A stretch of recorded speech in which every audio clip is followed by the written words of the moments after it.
Celara twirled one of the delicate crystal strands dangling from the balcony of her palace and nearly dropped it when a loud pop echoed behind her. She turned to see the royal gardener, a tiny, three-eyed creature named Brel, scuttling across the courtyard with a bucket of floating fertilizer that, thanks to an errant gravity field, had developed a mind of its own. The fertilizer blobs bounced like caffeinated orbs, ricocheting off walls and narrowly missing the fountains that were rumored to sing on full moons. Celara rolled her eyes, but the twitch of her long ears betrayed a faint amusement. The palace had always been chaotic, but chaos under the twin moons of Zarrithia had a way of making even the most composed alien queen feel human. She glanced down at the city beyond, its towers gleaming in the soft, iridescent light of the gas giant orbiting overhead. Hovercars zipped between towers like metallic dragonflies, occasionally colliding with the automated street-cleaning drones. The citizens waved at her as they passed, though their expressions were a mix of reverence and thinly veiled panic. They had learned long ago that the queen had a sharp sense of humor, but her ears could detect insincerity, sarcasm, or, in rare cases, bad fashion choices. "Your Majesty," Brel squeaked, tripping over a stray tentacle of a hovering plant. I think we might have a slight issue with the—" A bouncing blob of fertilizer exploded harmlessly against the wall. "Thing, yes, the thing." Celara arched an eyebrow, the tips of her ears curling slightly in irritation. "Which thing, Brel? You have, 17 things in motion today?" Brel blinked his 3 eyes. 18 actually, the psychic said so. Celara froze. The psychic? The very thought made her twitch in anticipation, though she would never admit it aloud. Today, the court's most flamboyant and arguably unreliable psychic would conduct her reading. A reading that might determine the future of her life, or at least the gossip of her court for the next millennium. The psychic, adorned in robes that shimmered with colors no Zarithian eyes were supposed to perceive simultaneously, had already made the palace staff nervous by insisting she needed a sacred deck infused with comet dust and bureaucratic anxiety. Celara made her way through the palace corridors, her long ears brushing against the soft metallic walls as Brel scuttled behind her, muttering prayers to various minor deities. The palace guards, floating in their anti-gravity posts, saluted with synchronized precision that was almost comical, like an over-rehearsed dance troupe. Celara nearly chuckled as she imagined what a human would think of them. Humans had a funny way of taking decorum far too seriously or far too lightly, depending on the planet. The psychic was waiting in the central hall, which was filled with hovering crystals that projected three-dimensional constellations. She made a dramatic flourish with the deck, sending a few cards spinning into the air before they landed perfectly in a shimmering circle. "Ah, Queen Celara," she intoned, her voice echoing as if it had been passed through a black hole for dramatic effect. "Today, the stars speak of a union most unusual." Celara tilted her head, a faint smirk tugging at her lips. "Unusual? My advisors already suggested a marriage alliance with the neighboring planet's counselor. He wears shoes on the wrong feet. Is that unusual enough?" The psychic waved a jeweled hand dismissively. "No, much more unusual. A human shall enter your life, Queen Celara, a soldier, strong, brave, yet hopelessly amusing." Celara blinked. Her ears twitched, betraying a mix of skepticism and intrigue. Humans were rare in Zarithian records. They were unpredictable, often reckless, and possessed a peculiar talent for finding trouble. And yet, the idea of one entering her life, of challenging her expectations, ignited a strange thrill she could not fully suppress. The psychic drew the card, flipping it with theatrical flair. Celara's court leaned forward in collective anticipation. The card depicted a figure both foreign and oddly familiar. A human soldier standing amidst stars, one hand raised in salute, the other clutching a small bundle of misadventures waiting to happen. The psychic gasped, clutched her chest dramatically, and whispered, "You will marry him." The hall erupted. Some courtiers fainted, though mostly in exaggeration. Others chuckled nervously, exchanging looks that seemed to say, "Here we go again with the queen's destiny." Celara stared at the card, one eyebrow raised, and felt a twitch at the tip of her ear. Was this prophecy serious, or had the psychic simply enjoyed a particularly spicy dinner last night? She cleared her throat. "A human soldier, you say?" Her voice held a delicate mixture of amusement and incredulity. "Do you realize how many ways that could go wrong?" They have a reputation for tripping over things, breaking protocols, and starting intergalactic incidents purely by misunderstanding local etiquette. The psychic waved a dismissive hand, tossing glitter into the air that clung to Celera's robes. Details, Queen Celera, life is about chaos, unpredictability, and the occasional burst of comedy. Trust the stars, trust the soldier. Or do not, but mark my words, something will happen and it will be spectacular. Celera sighed and leaned against the balcony, watching a courier drone crash spectacularly into a fountain below. Perhaps the stars were right. Perhaps she was about to meet a human who could turn her carefully ordered world into a whirlwind of humor, chaos, and if the psychic was correct, unexpected destiny. Her ears twitched again, this time with a hint of anticipation, as the twin moons reflected in her eyes. Somewhere out there, a human soldier was hurtling toward her life, probably unaware of the disaster and delight he would bring. And Celera, for the first time in many cycles, felt something dangerously close to excitement. The psychic's voice floated behind her, overly dramatic as always. Prepare yourself, Queen Celera. He is coming, and he is charmingly incompetent. Celera couldn't help but chuckle. If that was true, then she would at least enjoy the show. And perhaps, just perhaps, her long ears had a knack for sensing when the universe was about to deliver the most ridiculous and exhilarating twist imaginable. Brel scuttled up with another bucket of floating fertilizer, muttering, "I told you, Your Majesty, things are already going wrong." Celera waved a hand dismissively.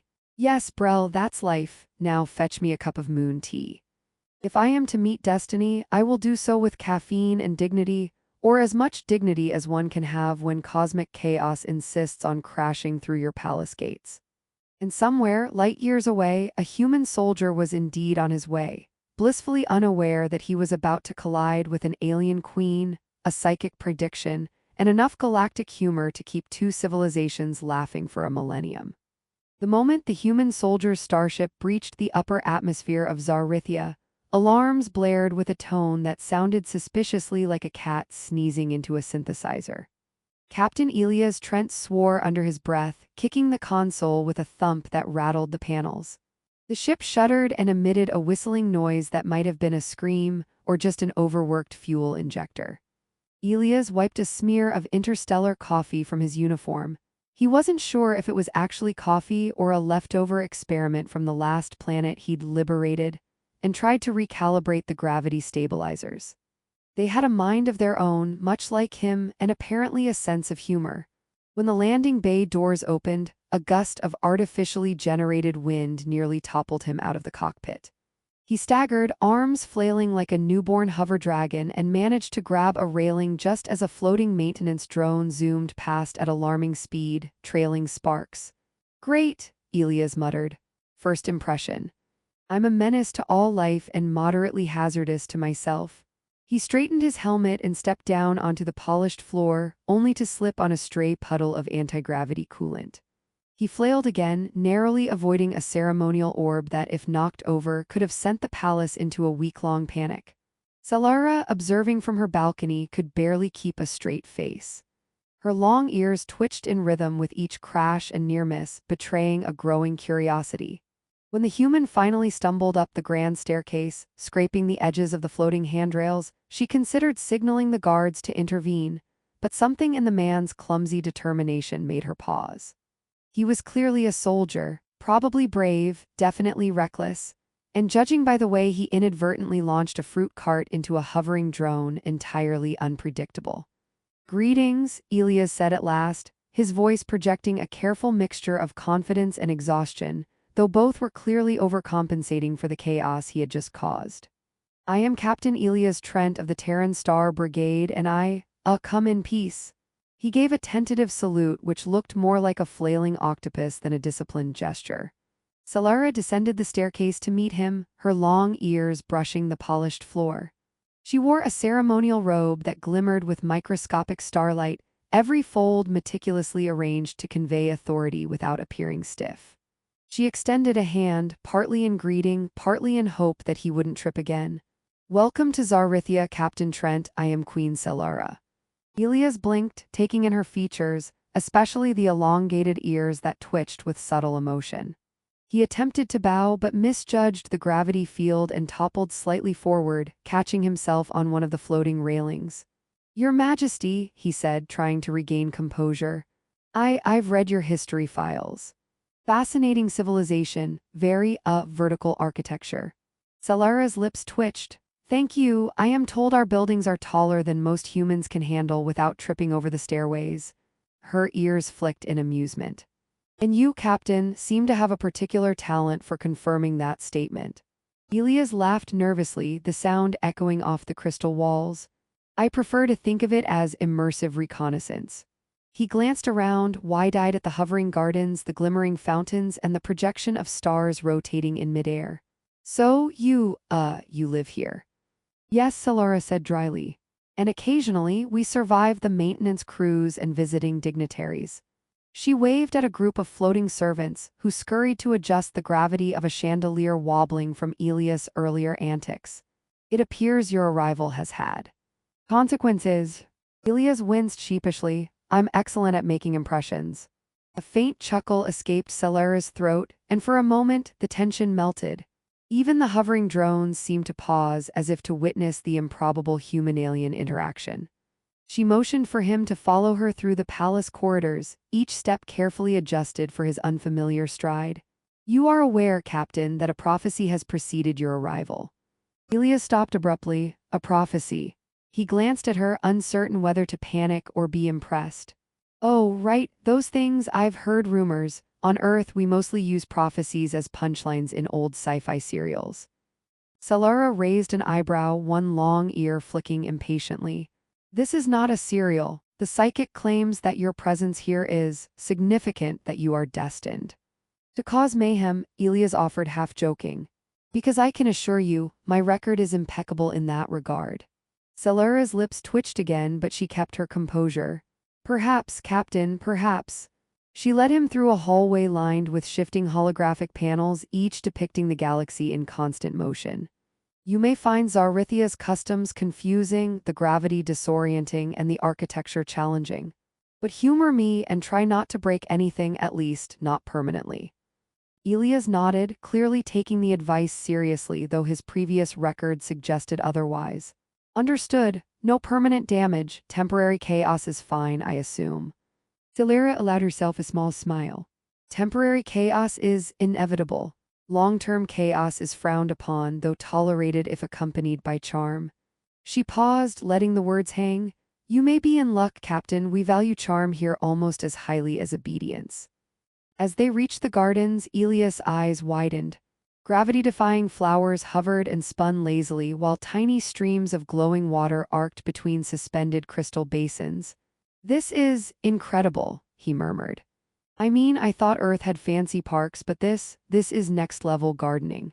Salara's ears twitched in amusement. "We call it horticultural acrobatics. Careful, Captain.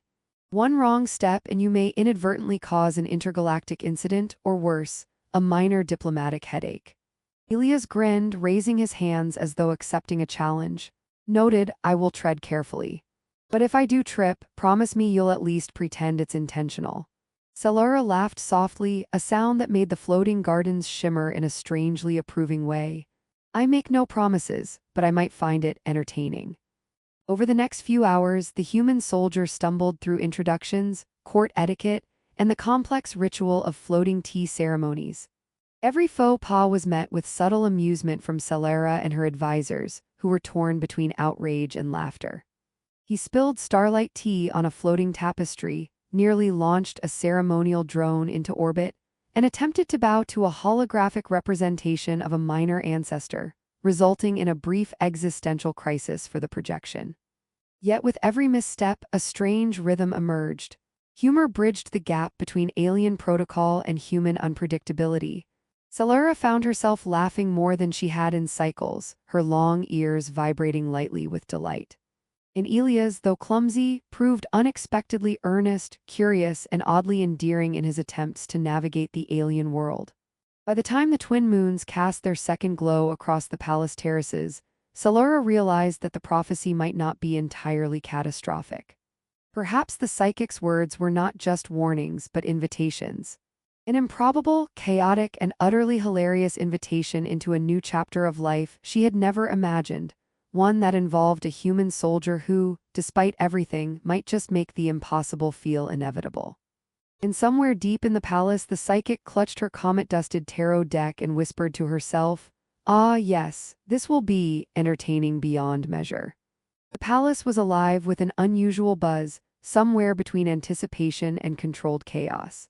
Floating lanterns hovered in precise formation, glowing with a soft golden light that shifted color depending on the mood of the room, or at least according to the palace's overly sensitive mood sensors. Solara adjusted her ceremonial robe for what felt like the 100th time, her long ears flicking with irritation and excitement in equal measure. Today was the day the prophecy had promised, the day a human soldier, Captain Elias Trent, would either cement his place in her life or inadvertently launch the palace into interstellar catastrophe. Elias, of course, was already running late, having gotten distracted on the way by a minor incident involving a self-replicating maintenance drone and a tub of anti-gravity soap. He arrived with a flourish, slipping slightly on the palace floor and nearly knocking over a floating holographic chandelier. "Ah, Your Majesty, I come bearing, well, mostly apologies and a small amount of dignity," he said, arms flailing like a conductor trying to direct an orchestra with no knowledge of music. Solara's lips twitched. "Mostly apologies are acceptable, Captain. Dignity, however, is optional." She gestured toward the garden terrace where dignitaries and courtiers had gathered, eyes wide with a mix of awe, skepticism, and the suspicion that something ridiculous was about to happen. "All right," Elias muttered under his breath, surveying the floating gardens, the cascading light streams, and the tiny orbs of hovering water. "Let's not break anything intentionally." He tripped slightly over a zero-gravity step, caught himself, and gave a bow that was more theatrical than graceful. Solara moved to stand beside him, feeling a strange flutter in her chest. Over the cycles of their time together, she had watched this human soldier stumble through her world, literally and figuratively, and yet emerge each time with a grin and a stubborn streak of competence that surprised even her. He had taught her, without ever meaning to, that rules could bend, that humor could diffuse tension, and that a life carefully controlled by prophecy and expectation could be enriched by a little unpredictability. The court murmured as the psychic, her robes sparkling with comet dust, stepped forward. "Queen Solara," she intoned, voice echoing dramatically through the terrace. "The stars have aligned. The human has arrived. Will the prophecy be fulfilled?"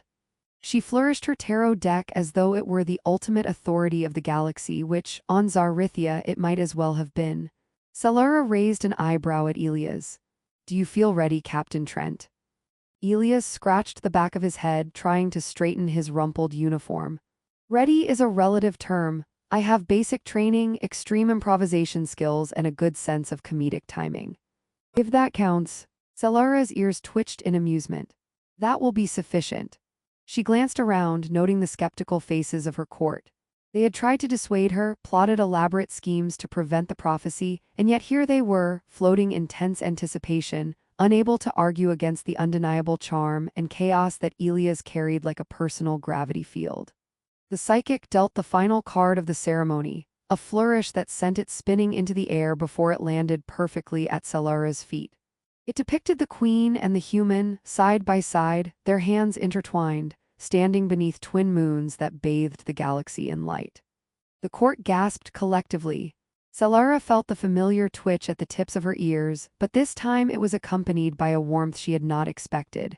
Elias leaned toward her, whispering, "So, do we shake hands, hug, or start a ceremonial dance?" "I want to get this right." Solara laughed softly. "Just stand beside me and breathe, Captain, that is more than enough." Together they turned to face the court, and something remarkable happened. The tension that had gripped the assembly for cycles melted, replaced by laughter and astonishment at the humans' antics and the queen's unexpected smiles. The floating drones that had been poised for ceremonial mistakes buzzed lazily, the gardens shimmered with gentle approval, and even the holographic ancestors seemed to nod in satisfaction. The prophecy had not been a warning or a curse. It had been a challenge, a puzzle demanding that Solara and Elias navigate chaos, expectation, and humor together, and in rising to it, both had changed. Celara had discovered a capacity for spontaneity and joy that her strict adherence to protocol had long stifled. Elias had found a world that was breathtakingly alien, demanding patience, grace, and courage beyond battlefield heroics. Together, they had forged a bond that could survive cosmic misadventures and courtly absurdities alike. When the ceremony concluded, a fluid blend of alien ritual and human improvisation, the court erupted into applause. Some clapped with 6 hands, others emitted harmonious hums, and a few floating drones performed somersaults in celebration. Celara and Elias exchanged a glance, ears brushing in an unspoken acknowledgement that the unpredictable, the humorous, and the heartfelt had become their shared reality. Later, in the privacy of the gardens, they strolled beneath the iridescent glow of Zarithia's twin moons. Elias glanced at Celara, long ears catching the soft moonlight. "You know," he said, voice low, "I thought I was just showing up for a diplomatic mission. I had no idea I'd end up here." Celara's lips curved. "And yet here you are, somehow you've survived the palace, the prophecy, and yourself. That counts for something." He laughed, and she could hear the genuine joy in it, the same joy that had echoed through every misstep, every chaotic adventure they had shared. "So, what now?" "Now," Celara said, lifting her gaze to the stars, "we navigate this life together.